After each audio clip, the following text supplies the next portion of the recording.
আলহামদুলিল্লাহ, আল্লাহ তাআলা দরবারে লাখ কোটি শুকরিয়া যে মহান রব্বুল আলামিন আপনাকে আমাকে পবিত্র ঘর মসজিদে আসার বসার তৌফিক দান করেছেন।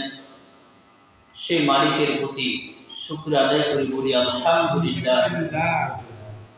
সম্মানিত, এই মাসে এই উম্মতি মুহাম্মদের জন্য এমন একটা মুহররম মাস আল্লাহ তাআলা দান করেছেন। এই মাস অনেক একটা গুরুত্বপূর্ণ মাস, একটা দামি মাস। এই মাসে মানুষের তওবা আল্লাহ তাআলা কবুল করে নেন।